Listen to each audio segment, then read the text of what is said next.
Have you heard? Metro by T-Mobile now includes Amazon Prime. Yes, enjoy the best of shopping and entertainment, movies, TV shows, music, free shipping, and much more. All included for just $40 per line for 3 lines. All on the T-Mobile network. Discover the smarter way. Metro by T-Mobile. That's genius. One offer per account. Offer subject to change. $12.99 per month value. Offer valid for new Amazon Prime members. Metro customers may notice reduced speeds versus some T-Mobile customers. Video at 480p. Capable device required. See store for details and terms and conditions.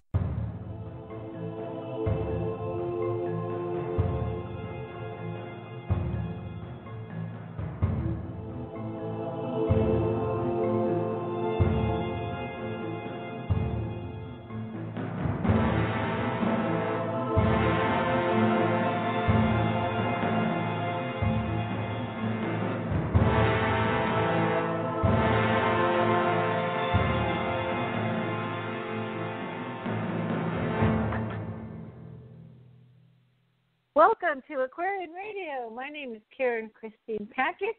We have a very exciting, laid-back, chill, happy Friday, everybody. And we're on with co-host Janet Leston, Reverend John Polk, and our guest today is Korey Lavoie.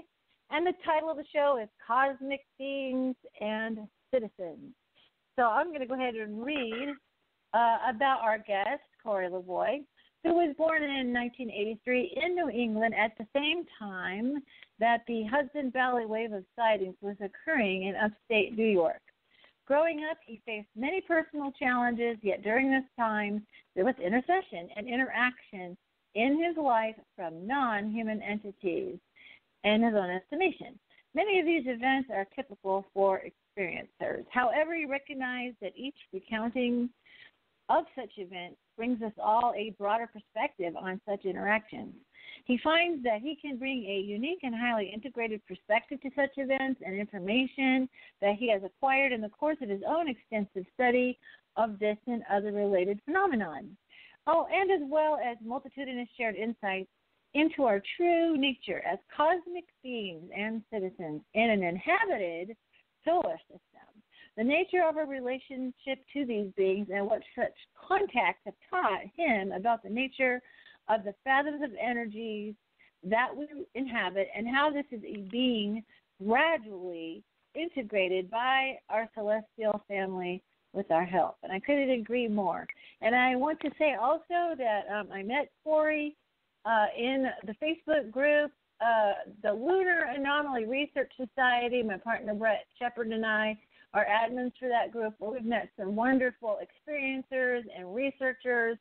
And so this is, someone from that group, and so we'll talk a little bit about lunar anomalies as well. So at this point, I will let Janet say hi, John say hi, and we'll bring on our guest. Go ahead, Janet. Hi, Korey and everybody, John, Karen, listeners, excited to be here. I always liked it when we have experiencers. So, Korey, would you please fill in the gaps and tell us your story, first person? Nice to hear it from the horse's mouth, so to speak. What was your earliest experiences that were out of the normal, out of the box, paranormal, extraterrestrial, however you want to describe it? And maybe you can give it to us in a somewhat sequential order, but if it goes non-linear, that's okay, because that's how it works. We can go back and forth. So I'd like to start with that, and then we can do a round of asking questions. So take it away, Korey, and let us know. Carrie, you might want to bring in John and then have Korey say that. I'm sorry. I have to be in the passenger seat. Oh, you're fine. Well, we have John say a quick hello, and then we'll have Korey go ahead. Go ahead, John. Hey. Okay. That makes sense. Hey, Korey. My name is Reverend John M. Polk. I'm an international metaphysical minister, Reiki master instructor, and the best part about tonight's show is that all four of us are experiencers going back to our childhood. So we should relish this moment, and as we talk, we'll be able to extract stories from each other that will make for a very great show. So look forward to it. All right. Thank you for introducing yourself, John. Thank you for Go ahead, Korey. So, Janet, you want to know where my experiences really start off? Right. I go back to the way back machine, to the dawn of this experience. What's your earliest memories? Did it start when you were in human form? Was it before you came here? Just tell us about your beginnings of your awareness of the extraterrestrial and interdimensional presence in your life and on this plane of existence. Of course. To go back to the earliest, I guess you'd call it the marker memory.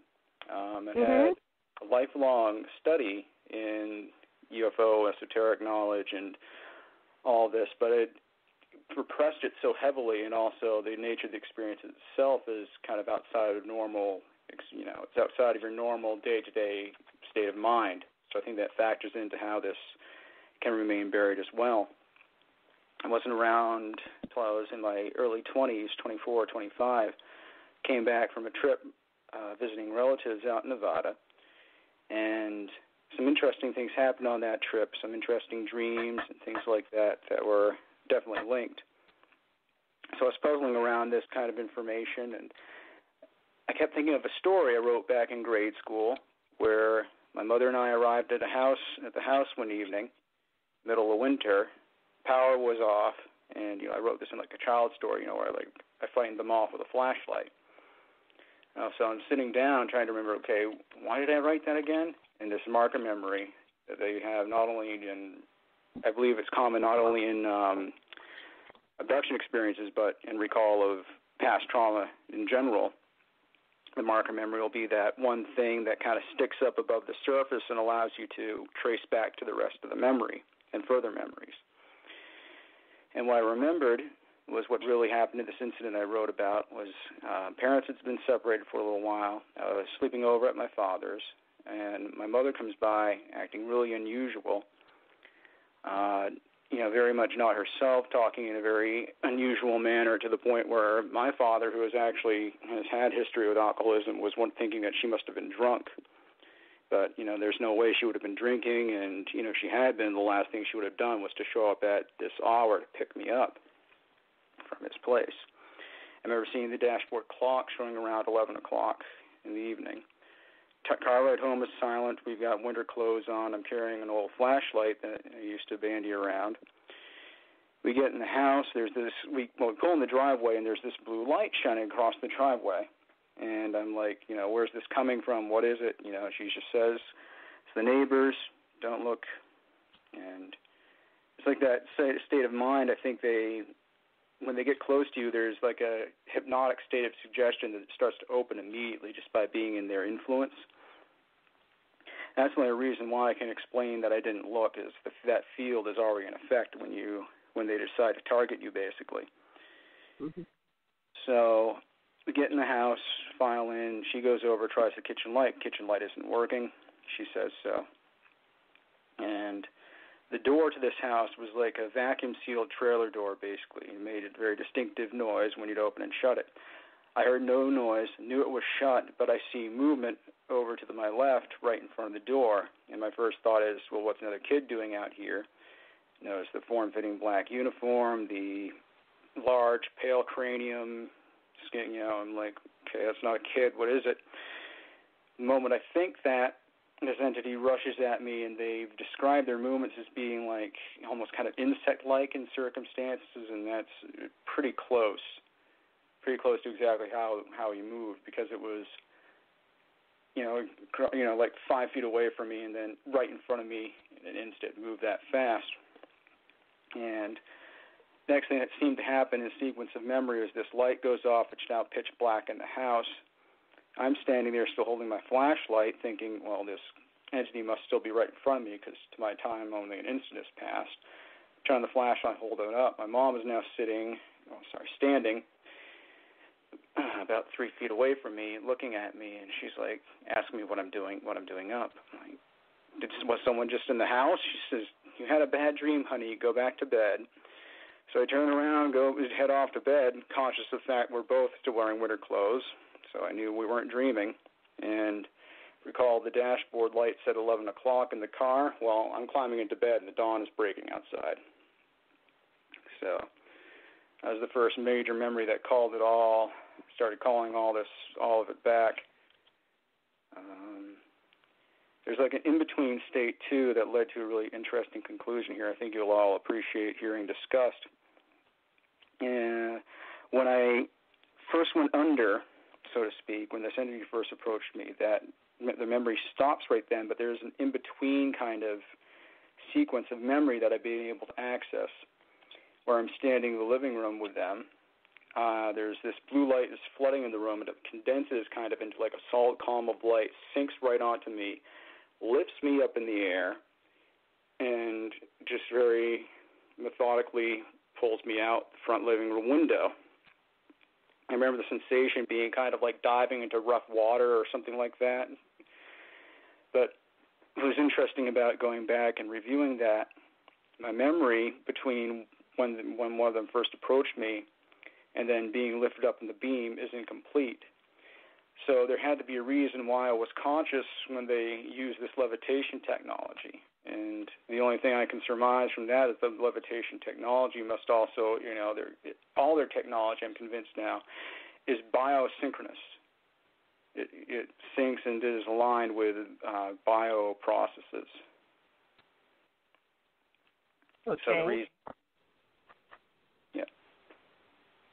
So that being the reason why I needed to be conscious when they used this levitation beam was that without the field of mind, the field of presence of self inhabiting the body would have just probably disintegrated under some force within this beam. That's the only explanation I can see that makes sense as to why I would be conscious.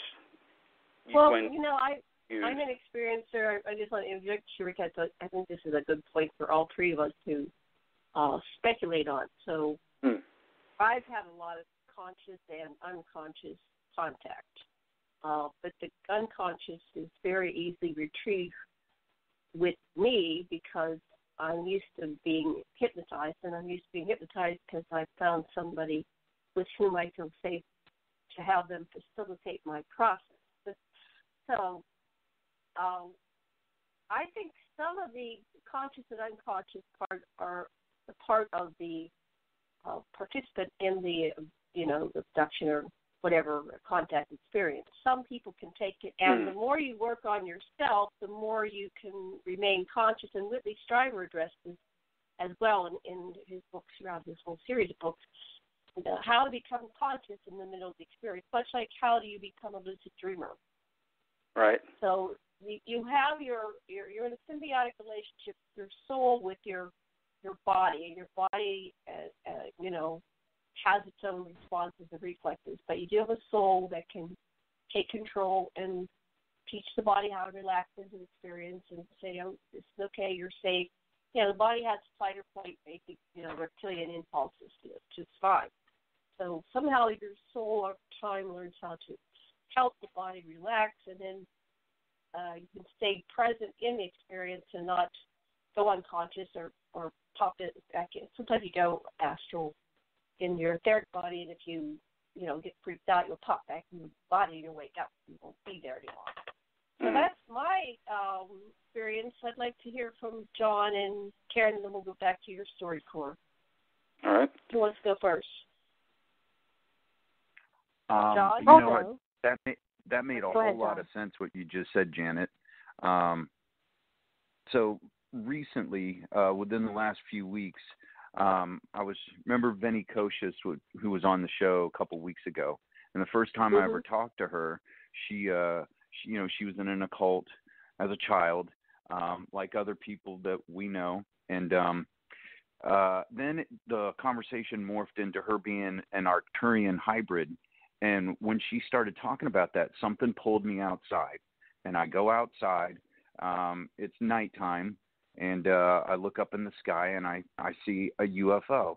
And so now I'm excited about it. This UFO was shaped like a triangle, and on each of the points of the triangle, it had an emitting diode, a light. It was white in color, and it's approaching my home. It's only maybe a couple hundred feet from my house. And as it gets pretty much right over my property, it vanished. But the one thing I did notice before it vanished is that the lights were blinking not in a regular sequence, but almost like in a mutating algorithm. And after the fact, I started to think about it and feel what that meant. And it, to me, was some kind of encrypted language or code that my subconscious understood, but I couldn't consciously understand myself. So now I'm all motivated to stay outside and see if I can see another one, which usually doesn't happen. You know, you're lucky to see one a night if you even see one. But I sit outside, and 4 hours later, 2 in the morning, I see another one. And this was completely different. This one was a cigar-shaped one with almost like an egg-shaped feature on the nose, the tip of the nose, and it had these radial arms with circles around them about every 5 feet down the fuselage, if you will. And I'm watching this thing, and I'm like, all right, I'm going to go get my camera. So I go to get out of my chair, and my butt is stuck. I can move my arms and legs. I can think. Usually when this happens to me, I black out. So that plays into what Janet was talking about based on what you were talking about, Korey, is that I feel like I'm finally starting to evolve in spirit to the point where they can't totally black me out anymore. You know what I'm saying? That where I was halfway coherent, I was able to move my body, just not my butt. It did stop me from getting up out of my chair and going and getting my camera. And now think about it. If I'm out looking for UFO, shouldn't I have had my camera out in the first place? And then I noticed that the UFO, something happened. I did black out. And the next thing I know, it's going in the exact opposite direction in which it approached me. So now I see the tail end of it going away from me. But the one thing I took away from that experience is that I was halfway conscious during this encounter, which usually I'll see something and then I black out and I'll end up in bed or something the next day with my doors locked and the air conditioning on and everything. So I think it was part of my evolution, and it alludes to the fact that you, Korey, are probably more evolved than the next experiencer, since you were conscious when they're pulling you through the wall of your home or something like that. Mm-hmm.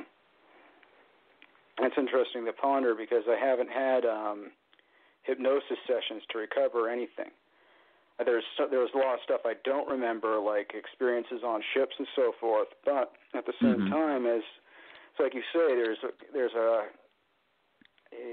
sequence there. Well, so there's an advancement to how your contact goes. You know, there's an interaction that starts out, you know, kind of like you're the lab animal, or you know, the specimen they want to capture, or you know, whatever brood horse they pick they want to work with, or however you want to compare the situation. It's like I came to like a really good metaphor. I don't know if it was Janet who also had experience with horses, but looking at human interaction with equines and comparing and contrasting the two, I think that might be a really good metaphor and point to use this kind of comparison and contrast between our interactions with others. There's a shared sense of value, of recognition, but also there's the more unpleasant side too, where you feel, you know, where you have to do something unpleasant when a horse is sick, you know, that kind of thing, or people being people in general, you know, just like us, there's all shades and stripes and varieties. But at the same time, what seems to be a pretty clear-cut case is you look at the court of world opinion and politics and how that actually functions. People want a more compassionate and happier world, so it makes sense to me that going out, getting to know more advanced species, you're going to find probably even less of a mix of ones that are negative in alignment or devoted to service to self, or however you want to put it, and the majority being more devoted to cosmic peace, you know, sharing experiences with other races and species, that kind of thing.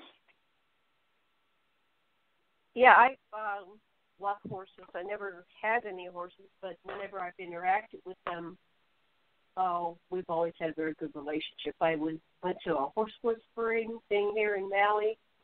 There was a group of people, and I was able to get the horse to kind of just follow my eyes and move accordingly. You know, they teach you, you start with a, you know, a whip in your hand, and then you get rid of that, and then you just move your arms, and then you get into connection with the horse, and you just move your eyes, and they go the direction you want you to. So that was interesting. I was the only one that was able to develop that relationship with the horse. Everybody else was still back with the whip. So although I am very empathic and telepathic, and animals, have a strong sense of me and tend to love me, and I love them. So that might be part of it as well. Karen, I know you wanted to say something. Back to you. Yeah, in the introduction, you were talking about cosmic beings and citizens inhabiting the solar system, and I love that because one of the things that I've been looking at is what I call the octaves of exopolitics. So we have ufology came along, and that was pretty strictly trying to pin down what's up with UFOs, even trying to find crash craft and whatnot. Exopolitics came along, and it was more speculating about, who's coming here. It opened the door to talk about people who are contactees or experiencers. And then I think the next big wave is the experiencer movement or the experiencer path. But this identification of an inhabited solar system is very interesting because I've been working, with the Lunar Anomaly Research Society and Brett. We've been working with Dr. Ken Johnson and talking about the early forays, public forays into space, the space race and the Apollo era and all that. And this is actually one of the most closeted awarenesses that there are, is the fact that our solar system is inhabited, has been for, time immemorial that we can even go back to. And this is something that, how could that be that they could be hiding that well? Well, their technology and everything they do is different. And dimensionally, they might not even be in the same dimension. And we are, this is going to be creeping into our awareness generally, is that not only we've never been alone, but it's a very busy place out there in space, and we are constricted right now to the ground. I mean, famously, the story was that the Apollo astronauts were coming back, Apollo 17, a multi-band transmission came on, and ham operators heard a voice plainly say, "Don't come back, you're not ready yet," which I think is fascinating. How would we become ready? And so I guess that'd be a question, really, is like, where, if I was, looking from the outside down, up there from down here, humanity's kind of a mess in a lot of ways, so what do we got to do becoming cosmic, citizens and becoming aware? What kinds of things would you be looking for to say, hey, Earthlings, we're ready to participate in the, solar system governance that's going on in interaction? What would be some things you'd think we'd have to be like? Well, we can go the route of taking the obvious precaution. You'd want people with vested self-interests, who have those kind of traits in humanity out of the way, right? You wouldn't want them to. Oh yeah. You wouldn't want to do it by invasion and assassination, because that's not the sophisticated way to do things. It would just, breed bad karma, make the population suspicious of you. So thinking about it from that standpoint, if you're a member of an advanced civilization, you've got a species that has been separated from you for a while that you want to reintegrate back in the community. But the problem is they're also being exploited, because while your back was turned, you had both negative service to self-oriented humans and species get in and mix up the game a bit, right? Well, what you'd have to do is you couldn't just put your hand out, say, we're here, we're with you, just keep doing what you're doing. Eventually Dark Ones will fall to the wayside, because it's more of a test than that for us, in that I think what they know and understand is that the negative traits in our species are something that are innately there as part of evolution, and not just in the historical context, not just in our past context, but in our future context. It's serving the function of making us more refined, of deciding what we want to be as a species. So as they go through, maybe even this goes into what we think of as the ones that are negative, who have abetted the world government rise into power and all this. Maybe it isn't just to exploit humanity and keep us under their thumb, as much as it is exposing us to a situation where we're forced to rise out from underneath that proves our own potential as a species. Yeah, that makes sense. Well, I've looked at it as becoming mature, like if the fractal of a planet, is, self-repeating, then if you added the idea of one human being growing up, so to speak, right now we're in our adolescent phase. I mean, when you look at people with wealth and power, their values are very adolescent and selfish, generally speaking. There was a funny cartoon that had the aliens coming down and they were meeting President Clinton, number one, and he's eating a hamburger and he's winking at a pretty girl, and they said, "Could you please take us to another leader?" So it was kind of, maybe a little political, but I thought it was fun. But I mean, it's like, generally speaking, we'd have to uptick our, what I've been saying is the ticket to space is we've got to grow up. We've got to approach our problems very differently than just duking it out all the time. And, and you're right. Well, I think we have to, it's like a puzzle we have to solve, it's a puzzle that we have to solve collectively. Some of us already kind of have a hint on what the answer is, but we've got to bring everybody together. So with that, I'll pass it to Janet. Okay. Oh, okay. Let's see, what do I want? I think childhood ends, and I think Arthur C. Clarke wrote the book and opened what it said, but we as a species, we're here in a point in time and space, which I call shit or get off the pot. It's time to wake up and, realize what's going on. And, it's kind of like the Matrix. You take the blue pill or the red pill. You choose to remain unconscious. But, that choice is going to be gone. We're either going to wake up or, we're going to be forced into some kind of decisions because we're shifting. And then we're shifting because those who are waking up, Greg Braden talks about the tipping point. So we're reaching the tipping point because it's time. And it's time because we've done the boring war games and self and not self, self-apparent other, self and demonization process. We started here on this earth having races, let's be racist towards each other. This is somebody, the apparent other, they're my enemy. Let's kill each other. Let's get creative in how we kill. Now we see somebody commented to me recently, well, look at our terrorists. They're getting better at their jobs. And you go, what do you mean? Well, they used to, just go in and shoot like 1, 2, 3, 4, 5 people. Now we have our modern-day terrorists, and they're like professionals, and they can take down 100 people all by themselves. And I go, yeah, that's pretty, interesting. They don't even have a bomb attached to them. They just go in with some kind of... Just ignore all the indications of false flag. Yeah, maybe. Right. And then we have that, too. So, I talk to people a lot because Karen and I and my husband and John and everybody in Korey Radio, we interview all these whistleblowers, and we're going to. How many have we done? It's probably about 1,000 now, right? So you get all these perspectives, and there's realities within realities within realities, but there's no the reality.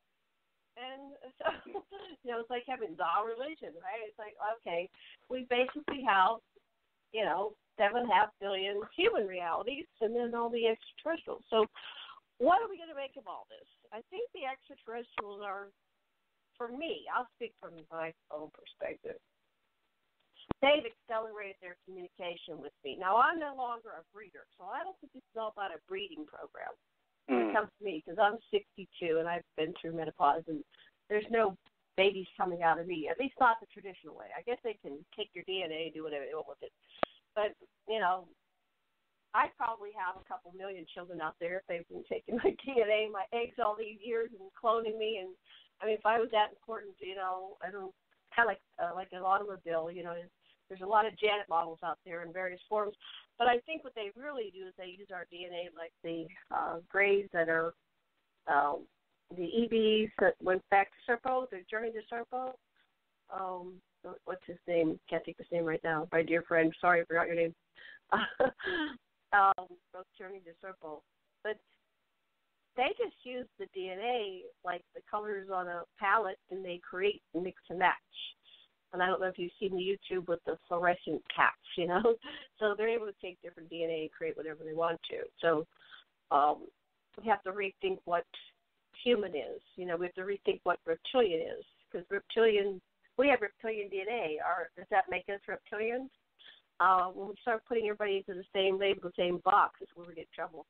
All blacks, all whites, all grays, all Anunnaki, all reptilians, all matches, such and such. So I think they're teaching us, or we're teaching ourselves, ultimately we're all God made manifest in individuated forms, but we simultaneously exist on many levels and many dimensions and levels of awareness.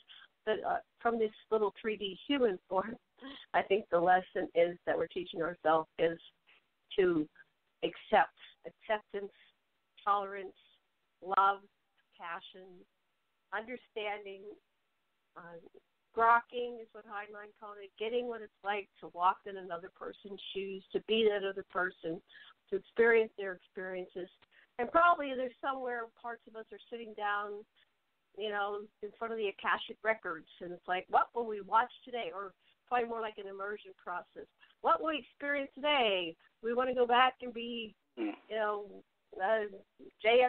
the day he got shot. What was the experience? I mean, we probably have the whole continuum at our easy, ready access whenever we want to by reading things like the Akashic records, stepping into being each other, and then stepping back into ourselves. So what the extraterrestrials are teaching us really is who we are on this highest level.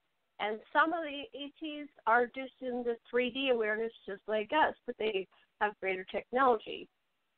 And that was outlined in the Anunnaki books that my husband, Dr. Lesson, and I read a lot and to try to decipher the ancient writings. And they, too, came to an awareness of the creator of all and the presence of, those with greater awareness and that don't have the amnesia that we do here in the 3D level. So Galzu was one of their emissaries. Yes, Galzu. I have identified with my Galzu self. And to Americanize it, it's Kira, but it's like Kira. It's a different pronunciation. And as my Galzu self, I'm connected to that information. But if I stay connected to that information and I'm down here in my human 3D Janet form, I'd be bored being Janet because I know it all, right? Right. You have to have amnesia to come and be able to. I don't know if you've ever had that. I had that one time. I was working for the film companies. I was a little key grip, and I was like 15, 16 years old. I volunteered, and then summer I turned 16, they paid me some pittance, right? But I was seeing how all the special effects worked. And it took about 2 years after I quit working for them to really go back into the illusion, to really enjoy a movie, because I kept seeing, oh, well, that's how they do that. And it ruined it for me in a way. So if you know it all, you're not going to be able to experience enjoying being your human self. And I think that's part of the puzzle, the part that the other extraterrestrials are trying to understand is, how is it that these humans have such intense emotions? So part of the intense emotions is kill or be killed. I mean, like it or not, there is a part of us that set this up in the continuum, and they can't kill each other. I have whistleblowers, and one of them just died in December, and he was telling me about 6 months before he died, he says, the ETs I work with, they can't even slap each other because they feel each other. You can't even it's like trying to pluck out your own eye. You can't even slap them. You can't even talk bad to them because they feel each other's emotions. So part of having the skin encapsulated self sense is to differentiate between self and a parent other, and to be able to take a knife and kill and do all these things. That's the grand experiment, but we aren't the experiment. We're just in here, and on some level when we die or when we're going on board to the ship, I found myself 340 what is it like to do this, that, and the other thing? And so, and I'll finish up here because I'm getting long-winded. I tend to jump on my pulpit. I was watching the movie, the series Scandal, and in Scandal, the main character, Olivia Pope, identified as the White Hat. I'm the good person, and they had all the Illuminati characters. They had like M16 and all these secret assassin type being that could protect the president and kill people that got in the way. So Olivia, whose father was command, he was the head of the whole thing. She thought, I'm the opposite of my father. I'm nothing like him. So this is like season 5, and I recommend it. It's a brilliant study in politics and also the psychology, right? And then by the end of season 5, she has, by her own hands, killed somebody, and she pummeled him to death. And then her friends are going, live, cry, feel guilty, something, and she's just numb. And they go, does she feel bad? She goes, no, I'm actually quite fine, because this guy had kidnapped her and done all kinds of horrible things to her. So when do we get the experience of the experiment of what it's like to be not only the one that's been the victim, but the perpetrator? And that's what we teach in psychology. It's somewhere in the time-space continuum. You have probably been them if you're here in 3D reality, and then the extraterrestrials are out there going, what's that like to experience that level of intensity of the great mystery for them, emotions, which is only possible. These type of emotions are only possible here when you're in 3D reality, from my understanding. Okay, back to somebody else. Thank you for listening. Well, I come back to something from Terence McKenna that I wish more people, especially in the contactee experience or field, would consider. He had something he discovered called time wave zero. And if you're all familiar with McKenna, this is one of the most famous discoveries or theories. But he was basically instructed to take the I Ching hexagram, which is a series of like Morse code or kind of like binary code, where you have the Chinese would arrange these in a circular diagram, and the diagram would then be read in order to ascertain a reading. Well, when he plotted out the I Ching on graph paper, he got a resonance line that he eventually, studied and found that it correlated with historical events. And he found the spikes in the graph were patterns of atypical behavior for humankind, civilized, uncivilized aspect. The rote behaviors such as warfare and dark ages, things of that sort, represented by peaks into this, I used to call it kind of wild or animalistic behavior, the bi-rote reactionary aspects of human politics and society. Whereas the dips in this graph represented novel occurrences and ones that were beneficial toward intellectual and spiritual growth, such as the Renaissance, discovery of the New World, all these different major artistic accomplishments and all this. They were called novelty troughs, where the novelty of experience would increase by a degree for some reason or another. Well, this novelty graph was supposed to have basically peaked and stabilized back in 2012, the 21st. And I have actually one of the few reported incidences that I saw of witnessing a major sighting on the 21st, 2012. I was over at a farm I volunteered at. I went out the front door around 6 o'clock or so in the evening. Sun was just starting to set, low-lying cloud cover. Some light catches my eye off across one of the fields, and I start walking towards it because there's this unusual quality. It's this, what they call an amber gambler, this really beautiful kind of ovate spheroid of golden orange light that's just flickering, pulsating as it drifts across the sky. And one of the things that really caught my caught me about it anyway was that it had a conscious presence. And this light, I'm looking at it, and it was like looking back at someone's eye, that kind of feeling. So I walk along the field, to get into the field. As I'm watching it as I walk, it did this thing where as it was drifting, it kind of like collapsed its field around the craft, and there was like a central craft that looked like a cigar or a saucer shape inside, definitely metallic.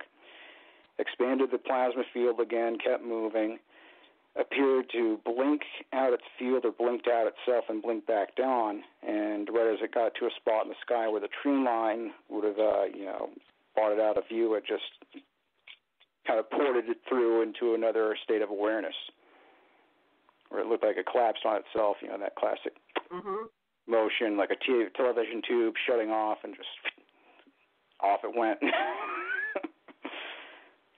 Wow. So that was, the whole concept of infinite novelty. It was intelligence. You could tell it was intelligent. Oh, yes. That's been a hallmark of the major sightings and experiences I've had, and that it also part of the. I can feel them as well. I can tell if they're loving or their intention is otherwise. So right. I was a little bit confused when I was very young because I had my own fear-based reaction because I was taught about I had watched too many horror movies with this babysitter one time, right? So I knew the concept of evil. But I never really believed in evil, but I knew there were things that you're supposed to be afraid of, right? And I was about 5 years old. And so when I saw something that wasn't within the normal range, I felt afraid, and I had to find the right instinct to run. But I didn't run. So that was like conflict within myself. So I experienced it, so go and run. I ended up experiencing it for a while, and then I ended up running. But it was a very intelligent being, so you have their level of intelligence. And sometimes when they communicate you and they're so intelligent, you don't have yourself trained to take in the telepathic communication. It can hurt, kind of hurt, feel painful, or make you feel afraid. And that's short circuit there. Yeah. Fly the receiver a little bit. So I felt afraid, and my third eye chakra was going crazy, and it felt painful. It felt like it wasn't really painful. It felt like he was trying to suck my soul out of my third eye and crown chakra. But when I finally did therapy on it and looked back at it, and I realized, and my husband helped me integrate this, it's like, oh no, this was just a reptilian, and I had been used to communication with Greys. And the Grey communication, they like to black you out, but when you get used to it, they're okay. It can be very gentle, it's almost like a soft touch of a hand or a feather. It can be loving, actually. But reptilian was a different communication. Well, I found that fascinating that you can sense their intelligence as well, because that doesn't make sense to people. But you can actually tell. Actually, you can feel them sometimes. You might be walking down the street or driving, and then you'll sense them right first, and then it makes your eye go to the part of the sky and go, oh, there they are. At least for me, that's what happens. Okay, back to you. Thanks, Korey. Well, it's really important that you bring it up too, and because mind-to-mind communication, telepathy, all that stuff, there's been such a massive conditioning that's been assailed against it to try and make you think of it as just like the most absurd, lunatic, fringe kind of nonsense possible, to believe that mind-to-mind communication exists, or that you can sense the presence of another being as it's coming through the sky, waiting for you to look at it, that kind of thing. But you do a little research, on Rupert Sheldrake and his experiments with proving that there is a psychic field or morphogenetic field that is tapped into by species, and that they can catch each other's attention and thoughts and transmit thoughts and complex ideas through that morphogenesis. And you think about a species that has had all the time it could possibly need to develop those kind of abilities. I don't think that we're necessarily superior, inferior to them. What I think it is a case of time, and having taken the time to explore the right avenues. So they have highly developed faculties of mind and highly developed faculties of technology that are in accordance with bioprocesses. And that gets into, too, about how we can see the presence and sense the ships. It's it's obviously tied into that. I get what you're saying, and I think it's quite relevant. I actually, I went to the last rave that Terrence McKenna had on Maui before he died. He already was diagnosed with brain cancer, and he didn't know how long he had. But he came out to a rave in Maui, and I was new to Maui, and I really wasn't in the I was in the New Age culture, but not the counterculture and theogen culture, right? And then I met my husband, who had studied with Stan Groff, and who's one of his dear friends was Terrence McKenna, who had been at this house that I ended up living in many times. So I got introduced to that whole concept of how that opens up your mind and expands you to this higher level awareness. Although I don't believe in just doing things recreationally, I think it can be abused, but doing things therapeutically or as a shamanic vision quest type situation can help you access these non-ordinary states of consciousness and actually open halo frequencies to extraterrestrials and interdimensional. Now, there was something else you said. You say so much, and it's like I should take notes because I want to. You're sparking my awareness of things, and I'm struck by your level of intelligence and your information you're getting. So I think you're accessing perhaps the same beings or same realm sphere of influence that I am in my connection with extraterrestrials. That's what I'm getting on some level. That we're talking to the same people, you and I. Thanks. Yeah. I could listen to you all day. But Karen's the main host of this show. I'm going to pass the ball back. Yeah, I'd like to direct it. Hey, John. I know this is up your alley too. Especially, it's like you said, we're talking to the same people. Go ahead, John. It's funny because usually, we'll take notes on whoever the guest is, so that we can pose questions. But I'm taking notes based on your commentary and your answers, Korey. So I'm learning a lot, man. This is juicy stuff. And the terminology that you use is, what are you, about 33, 34 years old? 32. Okay, 32. You're evolved way beyond your years, at least with your relative vernacular, but you understand the terminology you're using. So you're not just using a bunch of fluffy language to sound intelligent. So, those fluffy language users. Yeah, it's not going unnoticed that, you're well-researched and well-read, and you have a proclivity for language and a powerful command over the English language. So I'm appreciating hearing all that. But let's get back to you. And so what part of New England are you from, or do you live there now? Well, primarily around the Deering area, near Concord. And speaking of places where I've lived, there's a huge synchronicity here that factors actually in with the reason I put it in the first place. The Hudson Valley sightings happening in '83. Well, they started around the 1980s, 1970s, and there was a major wave during '83. Around that time, I was born December 20th, and around that time, just about either my mother was pregnant with me or he was, about to be conceived pretty soon anyway. They had gone out on a hospital visit to Concord, heading back home and hit this road called Old Putnam Hill Road. As they're coming, this is like a road that has off to the right-hand side, there's a swamp and then a little bit of a mountain or hill. So as they're driving along this road, they see a craft crest over the mountain, and they described it being a long shape with windows along the front leading edge, and it was moving in the direction of this front leading edge. So basically exactly what they were describing in the Hudson Valley sightings at the time were these massive flying wing-shaped craft that could be like, the size of whole cities. Wow. Yeah. That's incredible. That, that's one of those things. That this was around '83, the year I was born, the same year the Hudson Valley sightings are going on. Okay. Synchronicity with Putnam. The name Putnam, Old Putnam Hill Road, there's another connection I have that'll come back to me.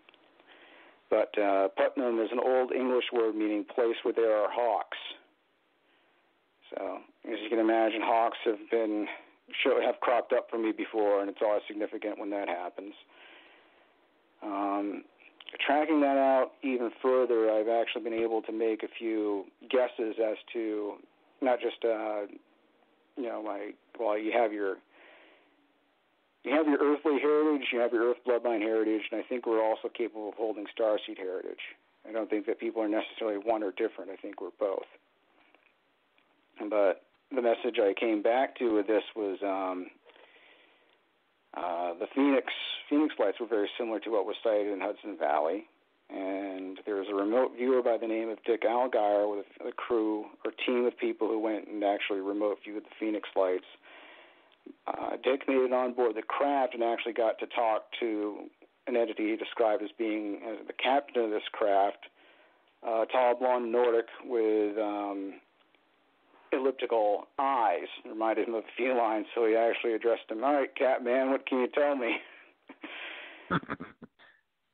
So this entity proceeds to describe to Dick Allgaier how stars actually are able to function as gates with higher states of matter, and that you can port your craft. You can use the sun as a wormhole to enter into different quadrants of a galaxy or universe. But with his description of this captain, the Nordic with the feline eyes is consistent with Lyran's.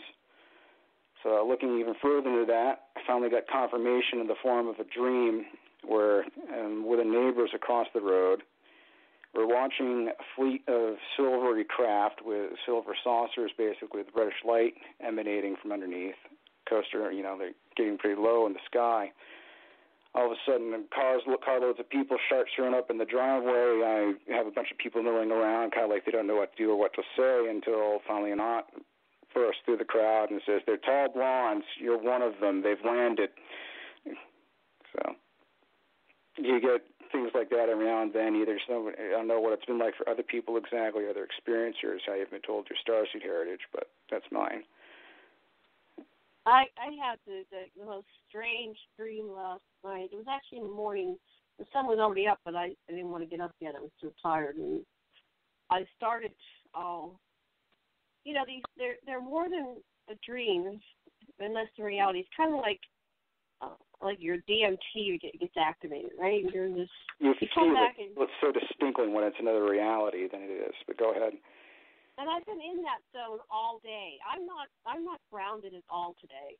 There, part of me is up there, and I love that experience. But it's really hard because I'm trying to go to Walmart, right? It's just be normal. I was like, no, I'm not normal. I equate it to being drunk or stoned or something, but I'm not a person that does that. But I've had those, experiences where, in an extreme altered state of consciousness. So last night, my highest self, my God emanation, God, Goddess, Universal Conscious emanation came right in front of me. And I started to go into, and she was appearing feminine for my convenience, right? And I'm going into this, falling into her eyes, and they're becoming more and more beautiful, the most beautiful experience. Maybe I was dying, I don't know. But my cat decided to come up and sit right on top of me. And my husband had crawled back in bed, and I go, "Oh, no, Kitty, not now, not now, not now." And I pushed her away, and she seemed to leave, and I wasn't mean to her. I just said, "Not now, Kitty." But then this emanation came back again. It was like I was going to go into the Vulcan mind meld, right? And then she did it the second time, and I finally told my husband very, sleepily, I wanted to get back in there and go, "Will you please, son?" She just won't let me have this experience. Now, I think that she was getting it. It's like, you're going there, you take me along for the ride. Because it was, so something's happening. I think the stargates are open. We have a singularity of stargate within each and every one of us. Now, seeing Harriman very eloquently explained it in his I went to one of his evening workshops, and he just can tell you about how the singularity works within us individually and collectively, and how he can mathematically, I'm not a mathematician, but he can do the mathematics on it and put it on a linear timeline and prove that we are all God and God's us and we are all one. I mean, he proves the oneness in that aspect. So I think that, like you said, something is happening now, and more of us are going to have these extreme, profound experiences because time, disclosures upon us, the level of awareness of, humanity, of this extraterrestrial experience and presence is just outlandish. It's just astronomical. Okay, back to you, Korey. Say some more. I'm sure I'll get triggered again. I'm so activated by what you're saying. I'm just thank you. Really having a great time. I hope I don't sound like a lunatic, but that's what happens when you wake up. No, you got to try. You got to really try to sound like a lunatic in this field. Because when you're being serious is when you're going to sound like a lunatic, but you're not actually a lunatic. Yeah. I think we got to lose our mind to come to our senses. Yeah. Okay. Well, I like that you brought it up because you're trying to pin down exactly what it is that's happened for humanity. There's a beautiful structured innate aspect to it where it's almost like watching a tree grow, really. So there's that level of it, but to understand exactly why it is, what's happened, I had to think about this myself because all the communication we're getting is saying, well, look, you're going through a rough patch. This, just paraphrasing here. You're going through a rough patch. This is going to be about your refinement and the choices you make as a civilization about what it is you really value. But once you get through that, the earth is going to be like a paradise. And it's so, there's this cynical, conditioned aspect that wants to write that off and goes, brighter tomorrow. I'm just going to shine out my, look at all the awful things happening around us, all this and that, right? But finally it hit me, and this went through, is going through a major past life experience, and this is something I've wanted to bring up anyway. Past life experiences are interesting, too, because I got the indications that, you get the indications as a starseed or walk-in that, it's one or two things. Either you're a very recent arrival or you're being contacted in this particular incarnation to bring you back into awareness of that to expand your talents and abilities. Could be a little of both. But the whole thing with past life memories that's happened now, a really good researcher on this I recommend highly is Brian L. Weiss. He became, your note of recognition. He became a guru, basically, of this, where he had a patient under hypnosis. He gave them the simple instruction, go back to the time where your symptoms stem from. And this patient went back, started recalling a past life. Got really intense and personal for him, where this person actually went into the between-life state, the afterlife, and started giving him information, personal information that she couldn't have possibly known. So, recognizing the therapeutic and basically like the miraculous overnight sensation of major ailments that have been plaguing patients for years would go away with figuring out the context of a past life memory. So, I guess the most recent past life memory I had come on was one that was really traumatic, where I was forced to hurt someone that I cared about by a very nefarious personality. And, just saying this over in brief, it was during the Inquisition. I was hired on as a town guard or knight. The woman who was there was a wise woman who I happened to fall in love with, and the Inquisition came down on that village and was going to raise it if I didn't send her on her way. So in the process of that, Inquisitor, after that, he said, I can see the devotion this village has to this healer of yours. I'm going to have to do the village anyway. And, you call this, there's even that feeling of good, glad you did it. There's also, you could fairly call it a retributive act of karma, but I attacked him and removed him of his incarnation in that time as well. And despite how empowering that may have been in one standpoint, what happens instead is there's a common force or possessive aspect that's been working against humanity. Call it archonic, call it whatever you want, but that negative aspect enters in through any avenue it can.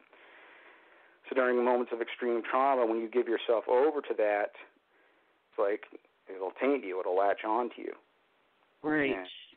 And, I didn't even know it was affecting me into my current incarnation, but finally getting that and clearing it out was like a final major step in really cleaning myself, really getting things into alignment. So it's kind of like a microcosm and a macrocosm, because you're talking about these experiences I've had these, it's been a theme, a motif, not only facing this past life memory, but around the same time this had happened, I actually contracted Lyme disease. And the Lyme disease was, it's delivered by the bite of a tick. I had a one-off chance of getting this tick on me. Didn't realize it was attached. Swatted at it, made it spit up into the bite. It agonized over going the antibiotic route. Ended up going full holistic. And I think the main things that did it were colloidal silver, bentonite clay, and Japanese knotweed. But no trace of Lyme. Oh, good. Yeah, this has been about 10 weeks, about 8 to 10 weeks now. I'm completely symptom-free. So, but it came apart. It came through in that too. The whole message about it being that this is when we're trusting and declaring what we really are, what we're really capable of, and finding that out. Finally stepping past all the distrust that the system of dominance on this planet has tried to put into humankind, and finally recognize their full potential. The even deeper thing about that, and the line where it comes back to the line about everything's going to be bliss from now on. We're going over the past life memory and things like that. This is going to be important for everybody for clearing out and healing things for everyone on this planet, and that learning about things from that standpoint will integrate your full true aspect of self. Because it's the thing that struck me as being a contradiction is that one of the things we learn the most from in our life-to-life experiences, it's the karma we go through, and the re-knowing and clearing of that is one of the things that makes us advance most in this spiritual reality, in this spiritual and physical reality. So if you were to take away the strife, to my mind, it seemed, you'd have to, everything would become rather ineffectual. There wouldn't be any motive or drive to heal, really, or to grow. Well, it doesn't have to be the case, because it's like we've accumulated a karmic debt at this point, like a bank account where we can reach in, pull out our previous karma, and use that basically to audit and grow ourselves. So it's going to be, it's going to be like a respite of going through that, of going through all that healing, and bringing ourselves into a state where we are enlightened and where we can understand broader schemes of context, broader events, not be so resistant and violent to what happens around us, be more understanding of the whole, but at the same time balance that with our own sovereignty. Korey, are you familiar with the Dr. Michael Newton Institute information? You have to say it again. I don't think so. The Dr. Michael Newton Institute, where they went to the lives between lives. I have been looking into that just a little bit recently. Well, that really gives a lot of the pieces of the puzzle since you mentioned Brian Weiss. Yep. When you talk about. So, and my husband and I do hypnotherapy, past life regression, and we've done that in our work. The main point being is when you die, they've progressed 40,000 cases now that they've documented. I'm sure there's more, but these are the ones that they get reports and documentation. And they've trained thousands of hypnotherapists in this life between lives technology, and Dr. Newton started this somewhere in the 50s or 60s, many, many years ago, 50 years ago. He now does not do anything actively himself. He won't see any clients because he's in his 80s, but he still kind of has his one eye on it, the work, because he's passed it on to people. But when we die, we go through this life review, and we actually end up going into our group, our soul group, after we go through the life review, after we meet with the council. We have a guide. Each and every one of us has a guide, personal guide. So there's 7.5 billion guides. And we go to the council. We have 7.5 billion councils. And then we go to our soul groups. And our soul groups are about 20 to 30 souls that continually incarnate together in various ways and forms, husband, wife, and parent-child, and, boss and employee, and all kinds of configurations. And then that, it's like a, series of circles. So your little circle is surrounded by a bunch of other circles, and those are kind of like your auxiliary players that you pull in, and you might have more or less intense relationships with them. And you end up doing a continual life review with each other, examining how this life you just had ties in with, life number, 5,000, and whatever, all the different lives. You may have a number for each life grade, and how you interacted with each other, and did you improve. And one of the things that this one case said that it was a stepfather and stepson, and they were really mean to each other in their lives, and now they were both dead. And so they went into each other like a total immersion process, and they melded into each other, and they felt what it was like to experience everything that has happened from the other perspective. And then they stepped back out of themselves, and they were just very humbled by it all, and they really got what it was like to be the other person, and they vowed to never repeat that experience in any future incarnations. So I think that we are continual process of coming in and out of incarnation. That's one of the benefits of being short-lived, is that we are going in and out of consciousness and unconsciousness, or to the spiritual realm, and we're going back and saying, then we commit to go back and do better the next time, or do a certain part of our lessons, and then we come in.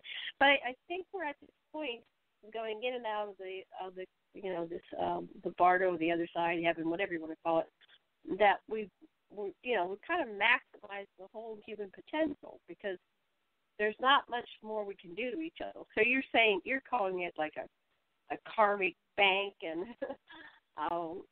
I think it's just the end of the yuga, the end of the cycle. We've done that, and now it's graduation day, and where we're going to go from here.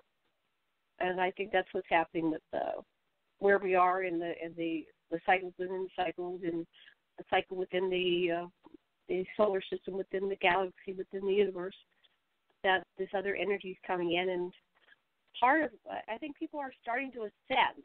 I'm getting reports where people are like, I'm not really quite here. I'm kind of already 1 foot on the other side. I don't know. I'll pass the baton to the next person, but anybody care to comment on what Korey and I just said? Well, we were swimming in the deep water. Pretty awesome.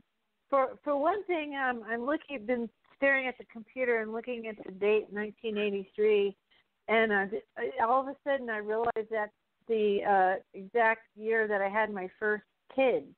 So my goodness, it's like I could be your mom.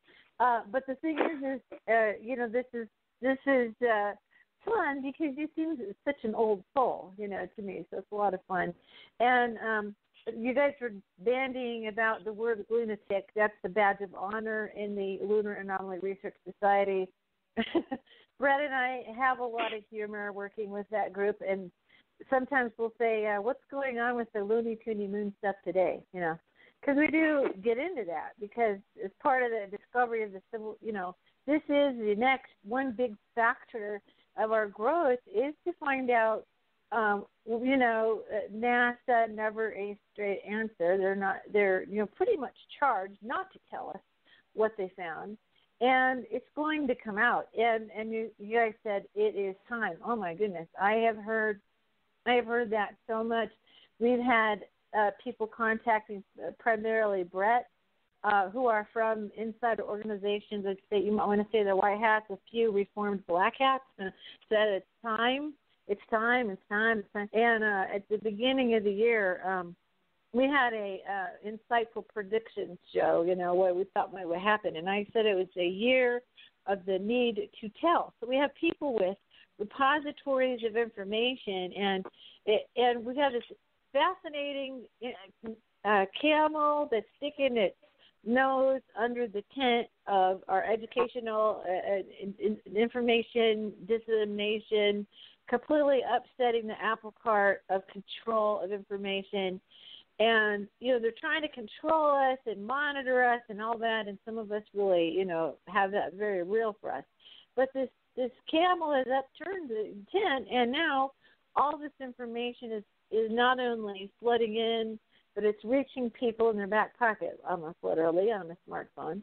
But also, what I'm hearing, like, from all of us, I have this sort of term, integrated experiencers. In other words, it's not to somebody, not to dissuade that they've just had some kind of experience, but they've not only had so many and so much information that is experiential. So when you experience something, it might not be for everybody else. This is where I think ufologists take a wrong turn. They say, oh, is that person credible or not credible or whatever. They have all these, things that they're trying to pin down. But it's not really about, did that person have this credible thing and, here's the ship and here's the dead body and all that. It's not like that. This is what I call the experiencer path.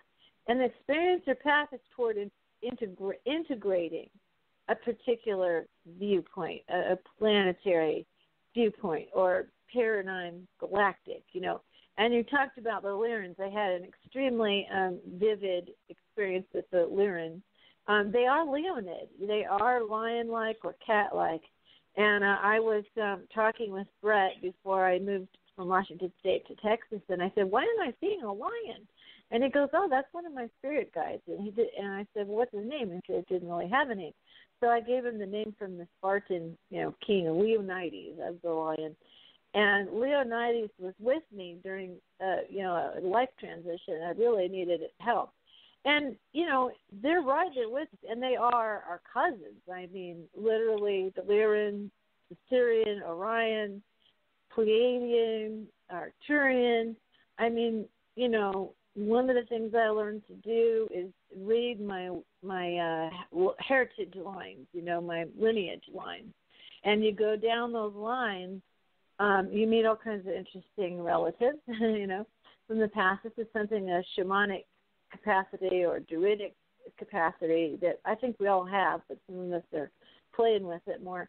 And then boom, there's an Anunnaki, there's the Lyran, there's this different ones. And, we feel them and they feel us. That is the reality. We can commune with them and they can commune with us. And, once you kind of get over the shock of, you've had a worldview that didn't include that information, and now you have a worldview that does include that information, and you start to, kind of plug into it and experience it, it's so transformational. And the thing that is the constant, drumbeat of our consensus reality is how small we are, how limited we are, how ineffectual we are, how, wrong we are in some ways. There are beings who have a negative, belittling view of humanity, and a lot of times it's other human beings doing that to us. We have a lot to overcome, but my goodness, when we do, we own something. We had a teacher. I have some friends. We had a teacher named A.R. Borden. We've discussed him before, on this program. And I believe he was quoting somebody else when he said, everything is earned in this creation. So in this 3D reality, we need to earn it and own it, because then we really learn it. We learn it down deep. So I love swimming in the deep water with you guys. It's a lot of fun. And I'll pass the talking stick if you want to respond, Korey, or if John wants to talk. Well, John, you haven't had much chance to ask many questions. You got one? Go ahead. I do. I was asking you about New England earlier, and what I was trying to get at is I'm sure you're familiar with the Bridgewater Triangle. Did you live close to that? The only thing I can relate that to would be a dream my mom told me about once, and you say it was a triangle-shaped craft to take it? No, the Bridgewater Triangle in New England. Oh, yeah, that was a series was that a flap or wave? No, what it is, it's like a Bermuda Triangle or the Michigan Triangle in Lake Michigan, where it basically is a vortex where it's more, physically feasible for craft to interdimensionally travel in and out of that vortex. And therefore there's a ton of abductions, there's a lot of flaps, there's a lot of waves. Basically in the Massachusetts area going up into Maine. Anyway, if you Google it, you can see the exact triangle. But anyway, that's pretty much where you were born, and that's pretty much where the Hudson Valley wave took place. And it's interesting also that the Pleiadians visited Joseph Smith back in 1823 and started the Mormon religion, and it's fairly close to that whole thing also. Last year I was the opening speaker at the Experiencer Speak 4 UFO conference. And I was opening speaker because the organizer of the conference, her name's Audrey Hewins, she knew that I would take a spiritual approach. And so I decided, well, I'm an international metaphysical minister, Reiki master teacher, and I'm huge on meditation and summoning angels. I work with angels. I work with the other side. My house is in a vortex. A bunch of ley lines and meridians all cross right under my home, and an Indian reservation used to be here, ironically, also. So it's not unusual for earthbound souls to come to my home and want me, basically wake me up sometimes middle of the night and ask me to help them cross over, which is a total trip. But anyway, back to the Bridgewater Triangle. At this conference, I did a seance to summon extraterrestrials, and 4 of them showed up. 2 of them had blue skin and said that they were from the Pleiades. And things like this are starting to happen around the country and around the world. Ray Hernandez, who we've had on the show, who's one of the co-founders of Dr. Edgar Mitchell's Free Foundation, the Foundation for Research into Extraterrestrial Encounters, he went to Mount Shasta right after that whole thing happened to me with over 20 witnesses, and he camped out on Mount Shasta, and a bunch of witnesses saw ETs coming out of the mountain. And this kind of behavior is ramping up with ET. They're becoming more comfortable. There's more sightings. A lot of these sightings are not being reported. They're not being made a big deal out of, except maybe on the internet. And I think it plays into what all of us have been talking about, that this paradigm shift, you can feel it, you can sense it. In my opinion, soft disclosure has already occurred, and that we experiencers we're the ones that are going to usher in full disclosure. And it just plays into everything else that we've been talking about tonight on the show. And I'm wondering if you can chime in on that also. Oh, I'm glad you asked. I guess where you want to start with the vertex point being near me, they'll go with other paranormal experiences I've had, which would be like the closest I think. There's a spot where I've gone out to my backyard before, and it's like the pipes of Pan have started blaring in my ears. I kind of basically, I think Karen will get the mythological metaphor, but they say if you heard the pipes of Pan, that means you would be exposed to panic for some reason or another. So whatever entity was in that part of the woods didn't want me around there, so I'd hoof it off home pretty quick after that. Other thing that's pretty interesting is not far down the road from me, there have been people reporting Sasquatch interaction and sighting. I'd kind of like to meet one myself, but they haven't kind of taken me up on any invitations I've put out there yet, so we'll have to see.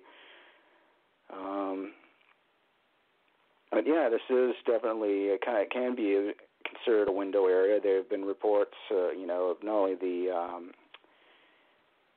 Hudson Valley sightings running into here. There's the there's a major incident that happened. The Betty and Barney Hill case being a classic. Betty and Barney Hill case, that brings back some interesting. That's a whole other discussion we can crack open. Oh, that was in New Hampshire, actually. Yep. And the Allagash River. Are you familiar with the Allagash River? Oh, yes. I've read up on that encounter as well. Yeah, there's a lot of documented encounters up and down that river, and ironically, that river runs right by where that UFO conference was. What I was talking about. Yeah, and it's all in your neck of the woods. It's all in your stomping ground up there. So it figures certain people are born and raised in certain areas. We had a guy on the show. His name is Bill Konkoleski, and he lives right next to the Michigan Triangle up in Michigan, and he's the MUFON director for Michigan. I live in Orlando, Florida. I'm less than 100 miles from the Bermuda Triangle. Hawaii is a vortex area in itself, of course, and then New Mexico might as well have a bunch of signs on it. UFOs land right here. Roswell's right down the road from Karen. And it just Dr. Edgar Mitchell, sixth man to walk on the moon. He lived in Roswell. So it's just ironic. Certain people. It's not even ironic. It's completely done on purpose. Yeah. Our soul made the contract before we were born to be born with certain soul circles, like Janet talked about earlier, in that quantum hologram matrix. And what I believe is happening is that, Enlil of the Anunnaki, to me, posed as God in the Bible, at least Old Testament God. And one thing that creator alien gods do is deceive mankind into making us believe that they're God. So we pray to them, and when we pray to them, they absorb our prayer energy. And when we pass away, they actually absorb our souls in their own quantum hologram matrix before we go to the universal God light and consciousness.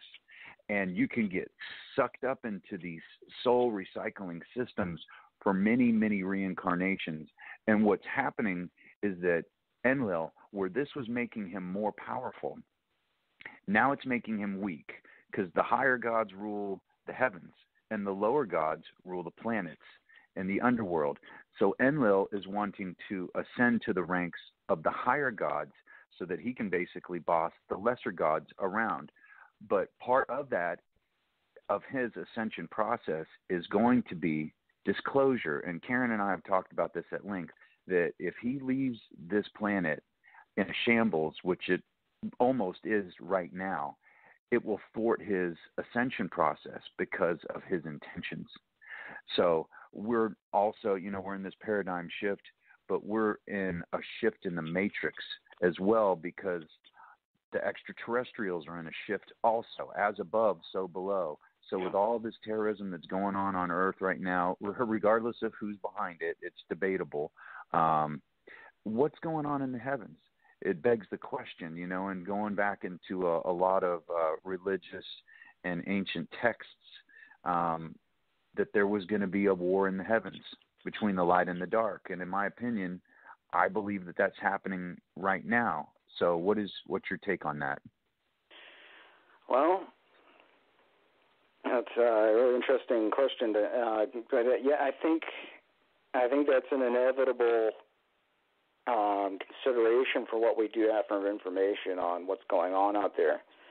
And so it goes back to what I was saying about horses too. We've had a really unpleasant situation go down where the BLM was rounding up horses basically illegally in cahoots with cattle barons who are looking to sell them again for meat, basically get them back in the slaughter industry.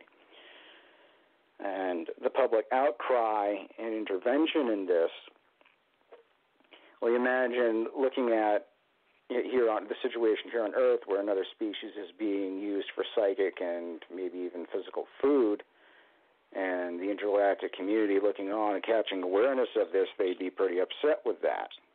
But of course, being rational, being advanced intelligences, they're not going to go around fixing the problem the way we might, and potentially make the situation worse. That's one of the aspects we see with Project Bluebeam and all that. They've thwarted it so brilliantly by using, just by staging sightings, for one thing, staging events where enough witnesses are able to gather and see a manifestation of a craft. That alone throws a huge wrench into the Bluebeam project plan, which is basically, hoaxing an alien invasion to freak everyone out, and get into a war in outer space, basically, which Secret Space program would love.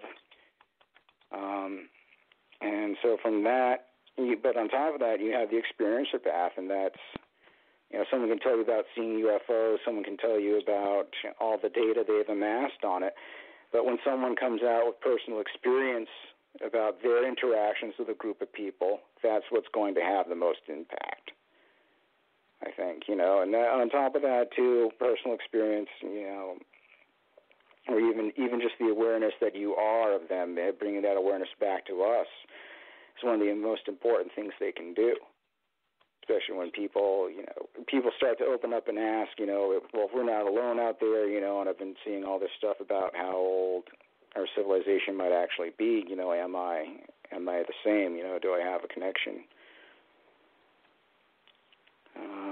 But the third part, you're asking about potential conflict. Well, there's a video I caught a while ago. I do a lot of what's called sun gazing, or this is an interesting direction I've taken too, in that I started off how I met Janet and Brett. I'm sorry, Karen and Brett. Karen, How I met Karen and Brett was through my own photography of the moon. And all I was using was just a compact ISO Canon. I can't remember the full model number off the top of my head, but no telescope or anything. Just took it out of the backyard, set it in a tripod, got these incredible shots of the moon showing all the structural detail. And after that, I took basically photographs of the moon in every phase I could possibly get it to confirm it for myself, and then went and got the information online to corroborate, which one of the things that not just having someone to discuss the finer possibilities with, but also someone, who I could take and really show what I got for material to was, meeting Brett, and everyone else has been great for that. However, I still value the lunar research, still contribute what I can, but at the same time my focus is shifted very much toward the sun. And there's activity on the moon, too, and there's a suggestion I made to Brett recently that he needs to see about the telepathic aspect, because there's a telepathic aspect with what goes on around the sun, as well as, out in space in general. A lot of people call it summoning. I stay away from that term because it's the exact, a better way to describe it would be like you're looking up and thinking you're such great friends, come by and hang out for a bit, and be more toward what you put out there. But the sun has been amazing in that exploring sun gazing and looking at the sun, the mental link is so easily proven, because the way they can let you know that they know you're watching, they'll do things like deliberately move between objects in the foreground in your line of sight. So they're aware not only that you're watching, they're aware of where your precise line of sight is located and looking at their craft. If you go on, look up Soho, Lascaux, and the other satellite cameras they have rigged to observe the sun out in space, and compare with what people like myself have been getting on video, they're the exact same craft, just viewed from Earth instead of from out in Earth orbit toward the sun. But it's all going on around the sun right now. Anytime you care to look, any clear day. Oh, yeah. Oh, yeah. Yeah, thanks for saying that, because the lunatic, I know I want Jenna to chime in, but I just want to follow up on what you just said, because, you know, there's kind of layers that Brett and I deal with this information. Because, yes, we're like looking at physical pictures, and, you know, today I was looking over Brett's shoulder when he found some square craters, right? Rectilineal things on the surface of the moon, right? Square craters. But we've been very much introduced to the octaves of this. So back to this, like a ladder, like a gateway going up. So we have been contacted. They're a little abrupt, like you're about ready to go to sleep, and these beings will pop in. We don't have another name for them. We just call them the moonlings. And we make contact with them. Some of them really don't completely manifest in 3D. So they're very curious about it, and their ideas about it are almost, you know, comical, really. Also, the native perspective, indigenous perspective, and even in the Bible where it says the heavenly host, all of it, the stars, the sun, the moon, everything has a consciousness. Each is a conscious being. It's an awareness and an intelligence. And so, you know, I have had mental contact, I guess, or telepathy with a star, with the moon. I think the lunatic idea of if people get out under the full moon or if they look at the moon, I think because it is psychoactive, I think that there is a lot going on with the moon. There is a base on the far side, as far as our research says. It is hollow. It is possibly life and other intelligences within the moon. The moon itself is an entity. The Earth, as this is Gaia, is an entity. Most people believe, many people believe that Earth is an entity. I call it our hostess with the mostest. So she's our host. She's hosting us, so we can have a 3D experience. Also, this is we're still trying to figure out how to present this, but there is possibly a holographic record of our prehistory, our early history, the history of the beings that came here. There is a group of people in history known by the ancient Greeks as the Proselenes. And the Proselenes are the indigenous people that were here when there was no moon. They have a genetic and a folklore memory of when the moon came here, and that would be like the Dogon tribe of Africa, and also the Acadia nation. Supposedly Conan the Barbarian was an Acadian, and they literally, remember the moon being brought here. And in the case of the Dogon, their story is it was two reptilian brothers that brought the moon here to be our satellite. And the moon does not operate like any other satellite out there. I mean, we always see the same face all the time. It's in a geosynchronous orbit with the Earth. And also, it's exactly the perfect size to give us a complete, or nearly complete, except for a ring, a nearly complete solar eclipse. And it also gives us our tides, which is almost like a terraforming effect. So there's layers and levels and layers. I'll let you go. Go ahead. On that, next, Janet. On those the stories. So when Enki came 450,000 years ago, the moon was already here. So this would have to be a long time ago. Oh, yeah. Like it truly was. A million years or something. So they are famous. These people are famous for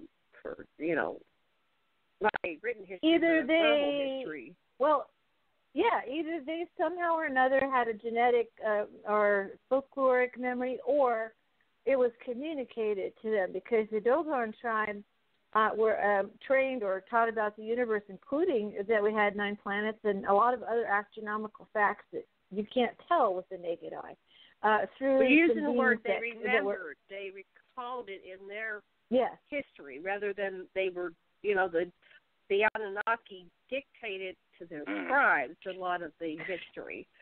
So I'm just calling your attention to that they remembered. Right. There was other beings that came and contacted other tribes. There was the ant people that talked to the people here in the Southwest. There was an aquatic kind of being that talked to the Dogon tribe. There was a kind of a tribe that like the early Black Sea. In the Black Sea, there was very ancient history preserved, and including that they have found an underground, basically a base underground in the Bashigi Mountains in Romania, where there is literally a whole historical record which that has been seen by secret members of the government, by the Vatican, by the Illuminati, and they said that it's going to be a shock when that information comes out because it gives that galactic prehistory, and it's quite different from the history that we're given, either whether you go for the, scientific Darwinian sort of way or if you go for the creationist way. There's this interventionist theory that might be what is revealed. So, this is all very complex, but just to say, the moon was one of the things Brett's discovered, and this, he's not the only one. There's now others coming out who are able to look at when you point one of our digital cameras, even an older one, into space, the space in front of you. Often people pick up orbs. There's people who point their camera at a dimensional doorway, and they get beings and orbs and all kinds of stuff. And you can even see the doorways. You can see the portals. You can see ghosts. When you point cameras into space or at the moon, there is other light-encoded information in this quantum hologram we have that bleeds through. And the only reason why we're not aware of it is we really haven't activated our awareness to be ready to integrate that into our awareness. We don't have to necessarily make any conclusions about it, just to take it in. And that's the expansion humanity needs to go through, is to expand our awareness, allow that to happen. We're going to anyway. It's happening anyway. If it's happening to you and you think you're crazy, crazy might not be a bad thing to be in a world that is violent. And, I believe it was said that it's not a great thing to be sane in an insane society. So there you go. But, I'll go ahead and pass it. Yeah, go ahead, Korey, if you want to respond, and then to Janet. There's no measure of proper mental health to be well adjusted for a family sick society. But I like exactly. One of the things I find interesting about considering lunar structures and anomalies is Brett's point that they could be paradimensional space art, but there's obviously like a physical substrate too, and not just Richard Hoagland, but being able to confirm it by our own visual analysis is that these buildings, these structures have translucent qualities, so they would be quite probably capable of holographic or light ducting effects. So maybe what happened was, at the time, maybe they can show different images as a telepathic effect in and of itself, whereas the inhabitants or an inhabitant of a major metropolitan region or what have you at the time was saying, the Apollo is going over, time to give them the image we want them to see, and that was projected as a holographic pattern through the medium of these highly light ductive and holographic sensitive structures that are all over the surface of the moon. Oh, yeah.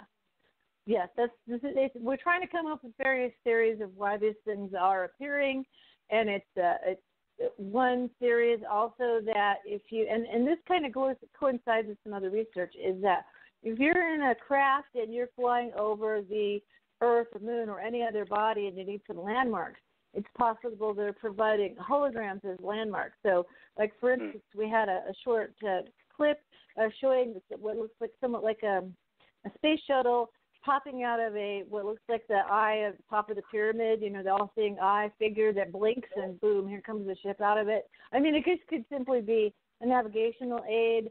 One of the things that Janet and I have talked about, and also with Sasha, is that the Anunnaki, of course, had a base on the moon, and there were, stories have been coming on and off the moon quite frequently. It's not talked about tremendously much, but Enki spent with Marduk a lot of time on the moon, and he was a phenomenal artist. And people got to realize that our next level of art it already is, holographic. We have this thing called augmented reality, which people can make holographic. Well, Pokemon, right? They're all finding those little Pokemon things through this augmented reality, and that's also true for sculpture and art. There's people using augmented reality to make art. So, that's a high-level art form, and you have the situation where one image blends into the other. We call it being interlaced. That's a mental level of art that's actually quite a bit higher than what we normally think of as art. It's like another dimensional level. So we know it's not just like maybe our mentality of humanity. It's something else going on there. But we're like, I always say, Brett's the first crystal. But in the morphogenetic field, after the first crystal forms, then it goes up, geometrically how much faster crystals form after that in the morphogenetic field. Rupert Sheldrake, people need to pay attention to what he's saying. Nassim Haramein, I think of Nassim Haramein as the Albert Einstein of my grandkids. That's how I think of it. And I can second that. Einstein is, yeah, man, I'm telling you. This he is brilliant. He's fun to listen to, too. Yeah. So, it's shifting right now. I mean, and we're watching it, and we're part of it. And if people are just coming into it, you're coming into, you're coming into something that's real. You're a part of something that is big, that's changing. And as painful as that is to be the weirdo on your block or the weirdo at the family reunion, that's not always going to be like that. It gets better, as they say. Anyway, I'll let somebody else talk. Like the lunar symbology again, and so on. There was a thought I had on that, but I'm trying to rally here. You're talking about one of the most common things they show are they have literally fairy tale stories, or the Pelasgian mythos. Yes, Pelagian mythos is pre-Greek. So one of the things that happened is there was the empire before the Greek Empire. What happened was they were enemies of Rome. Rome did something called damnatio memoriae, which means wipe them out from the memory, damnation of the memory, and they literally wiped that whole history out. So, which referred to as pre-Greek, which I love that idea. It's like a guy running around and like, hey, I'm a pre-Greek, I think it's kind of a silly term. But, and this mythos is quite old. Sometimes I wonder if our religious ideas, our folklore is even our own. For instance, when Europeans came over and converted Native Americans to Christianity, and suddenly their mythos is baby Jesus and Moses and all that, rather than their own folklore. Yeah, don't you feel like we kind of got? Well, I told you, didn't I tell you the story how Sasha was a young anthropologist in Fiji, and he's watching them do their dances, and he's just all excited, and he starts writing it up and interviewing people, and finally he deciphers it. He learns Tongan and Fijian, and he deciphers it, and he takes it back to his professor, and his professor said, "Oh, yeah, that's the story of Joseph Smith coming across and forming, the Mormon Church." He went, "What?" He thought he discovered something completely new, and he was over there in the early 60s in Fiji and Tongan, and these people are doing an ancient dance. But it's the story of the Mormons coming across the Americas. So, yeah, different stories get hijacked all the time. Poor people that were dancing it didn't even know where it came from. They're thinking it's their ancient religion, their stuff that goes back thousands of years, and meanwhile, it's this artificial history for themselves. It's like the cargo cults. thing. Yeah, cargo cult, right? Yeah. So unfortunately, they have so little time. I want to comment on the art on the moon that you discovered that probably was Enki. You know, they had a lot of time to pass. This is what I find fascinating about this artwork is it doesn't just show up on the moon; it shows up on Mars too, and it's like the biggest thing it keeps coming back to is the therianthropic aspect, the depiction of the human face. You know, this was a symbol that's coming from ETs who aren't usually known for looking, you know, obviously similar enough to us, but not quite the same either. But then again, there are depictions of both. So, anyway, the point being is they have a tradition in ancient artwork and sculpture, what they would call the living image. The living image's goal was to literally create such a fine representation of someone in an art, you know, be it sculptural or painting or what have you, but usually sculptural, especially statues, is that in creating that precise image of a person, it wasn't so much that you capture that person's essence as much as it was that you create a stronger conduit for that person's essence. So what I see echoed in the fact that we have this ancient tradition of the reverence for the anthropomorphic form, the reverence for the human face and for sculpting people, echoed in lunar sculpture and also in Martian and no doubt solar system-wide, because this is the same, you know, it's all the same culture basically. It's an awareness that consciousness is eternally rising from from the anthropomorphic principle. And it's like the multitude of faces that are depicted in this artwork, what it's trying to indicate, I think, is the constant rising of anthropomorphic conscious form from the background level of the void, from the level of creation. And the reason why it takes an anthropomorphic form is the anthropomorphic form is already reproduced in abundance and also strengthens the bond of conscious awareness between the void and the art itself. So this would be like looking at their artwork, what you're getting an actual sense of, you know, the advancements of a culture like that many hundreds of thousands of years. It's going to be evolved to a point where everything it expresses becomes part of an articulation of that level of intellect and gnosis. You know, not just at the level we have of artistic symbolism, but at the very high conscious level. You know, that's what it is. It's about calling conscious forces down, and that's a lot of what their technology and awareness, I think, settles around, is the idea of creating a redundant system of thought where everything is checked again, and locations are also referenced and pointed at and referenced again and again, so that, you know, otherwise maybe they'd be so distracted by the majesty of creation that they need that kind of fine tuning of measurement. So the ship, coasting over the crest of the earth, you know, looking for the landing zone, you know, that's marked out by the dolmens made hundreds of thousands of years ago, like Karl Monk has pointed out, so as they don't get distracted by the light from Arcturus, you know, and crash into the ocean or into a field somewhere, you know, have a safe landing. So that level of awareness might be needed. Well, one of the things that I've explored with Glenn Vogue, and I think he's got something he's right on, and that's why we're looking at the art on the moon and looking at the story. Well, one of the first early mentionings of art was Nema, when she passed through the Mars base and she found the body of Alalu.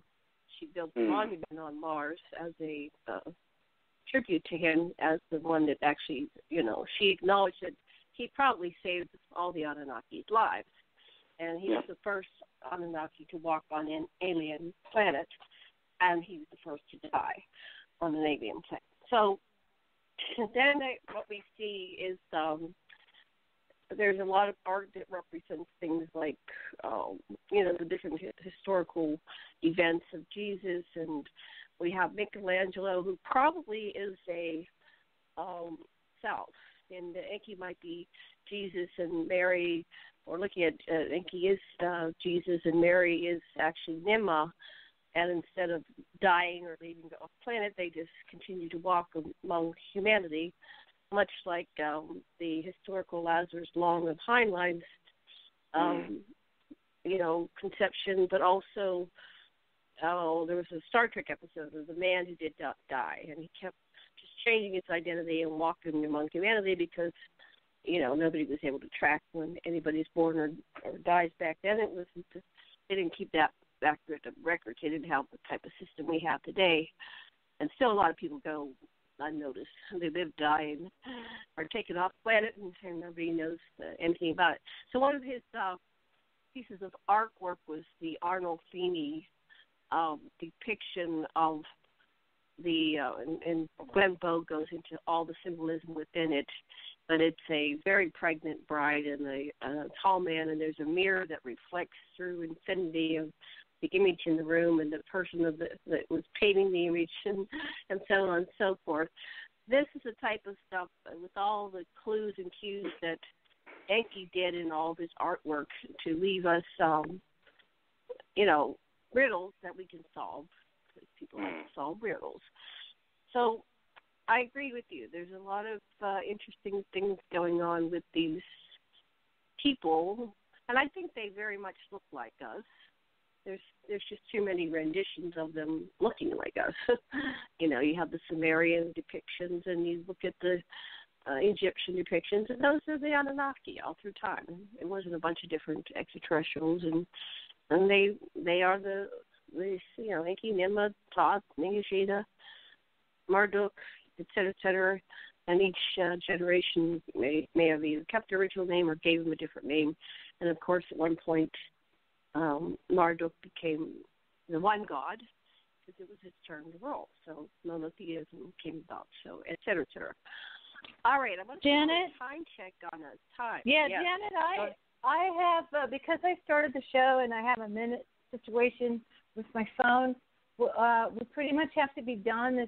We could go another hour with how everybody's so deep and enthusiastic and thoughtful, but I would just like to give everybody a chance to just say one sentence or so about what they're up to and how to be contacted, and then I'm going to go ahead and hit the music and call it a Friday. So we'll start with you, and then idea. John, and then me, and then Korey. Okay, sounds good. So what's up, Janet? Of course, the Korey. Okay, John. I thought you said John. I'm sorry. I'm confused. No, you know what I believe is that the Anunnaki brought the moon in from wherever they brought it in, and like you were saying, it's the exact size to eclipse the sun on a solar eclipse. It's 2,160 miles around the equator. If it was any bigger or if it was any smaller, it wouldn't perfectly eclipse the sun. And it's also 400 times smaller than the sun, and it's 400 times closer than the sun. And you add up all that astronomical mathematics, and that's how we have these eclipses and cycles. And then also, since it is an artificial structure inside, and it's basically, the Death Star like on Star Wars, it has to be tuned to us humans and life on this planet astronomically and astrologically, since it affects so much of what goes on our planet and all the life forms on this planet, including the tides, which dictate everything about life on Earth. And that's my closing statement. It's been awesome to listen to you tonight, Korey. Absolute pleasure. Keep going. Okay, now you want me? Okay. Yeah, well, I think we're going to cut to Korey. Where can we get a hold of you? Because I'm about to, if I drop off, you guys close the show, okay? I just want to say love and blessings and aloha. It's been a great show. Korey, if you can get my phone number off of Karen and give me a call, I want to talk to you about something. And I'm going to say aloha because my sister's calling. So thank you very much. Aloha. Sign out for us all. Aloha. Nice talking to you, Janet. Take care. Thank you.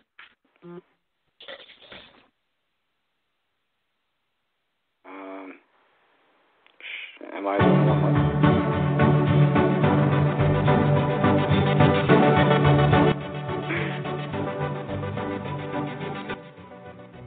Well, good night, everybody. Pleasure talking with everyone. Glad I got to say my say. All right. Medicine is one of the most difficult, fast-paced, yet rewarding paths you can take. You can set out on your own and navigate the student loans, the bureaucracies, and systems that define a typical medical career. Or you can apply for the U.S. Army's Health Professions Scholarship Program and launch yourself into a medical career like no other. Your tuition will be completely covered, and when you graduate med school, you'll learn from and work with some of the most elite minds in medicine. That's the Army difference. Learn more and apply today at goarmy.com/HPSB.